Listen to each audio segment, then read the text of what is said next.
చాలా మందికి వాస్తు గురించి సందేహాలు ఉంటాయండి. మాకు వాస్తు దోషం ఉందంటున్నారు. సొంత ఇల్లు ఏం చేయాలో అర్థం అవ్వట్లేదు. పలానా గురువు గారిని ఒకసారి సంప్రదిస్తే వాస్తు దోషం చాలా ఉంది ఇంటికి. ఇవి మీకు చాలా అనర్థాలు తీసుకొస్తుంది. లేనిపోని సమస్యలు ఎదుర్కొంటారు. ప్రస్తుతం ఎదుర్కొంటున్నారు కూడా అని చెప్పారు. అంటే ఎందుకు వస్తాయి ఈ సమస్యలు? వాస్తులో నిజంగా అటువంటి శక్తి ఉంటుందా? ఇవి నివారించుకోవాలంటే ఏంటి పరిహారాలు? కొన్ని స్టాండర్డ్ ఉంటాయమ్మా. స్టాండర్డ్ అంటే ఏంటి?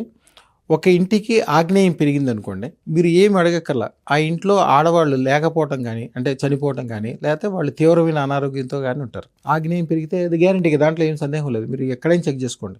ఈశాన్యంలో కనుక వాళ్ళు బాత్రూమ్, లెట్రిన్ కానీ బాత్రూమ్ కానీ కట్టి ఉంటే ఆ ఇంట్లోకి వెళ్ళి చూడండి, ఆ ఇంట్లో ఒకళ్ళైనా క్యాన్సర్ పేషెంట్ ఉంటాడు.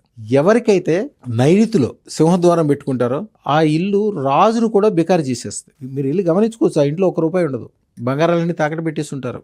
వాళ్ళు తాగుబోతులు, తిరుగుబోతులు అయి ఉంటారు. కదల్లేని మెదల్లేనట్టు అయిపోతుంది. ఒక మనిషి మీద కనుక ఇదివరకు రోజుల్లో నువ్వు శిలా విగ్రహం అయిపో అని చెప్పి శాపం పెడతారు కదా. శిలా విగ్రహం అంటే వాళ్ళు నిజంగా శిల అవ్వరు. వాళ్ళు కదలలేకుండా మెదలు బతుకంతా భారం అయిపోతుంది వాళ్ళకి. అది శిలా విగ్రహం అంటే. నైరుతిలో కనుక సింహద్వారం ఉన్న వాళ్ళు ఎవరినైనా చూడండి ఉంటుంది, అట్లాగే ఉంటుంది. ఎన్ని లోపాలు ఉన్నప్పటికీ ఆ ఇంట్లో వాళ్ళు సుఖంగా సంతోషంగా ఉన్నారంటే ఆ ఇంటి ఓనర్ అదృష్టం పెట్టుకున్నాడనే విషయం.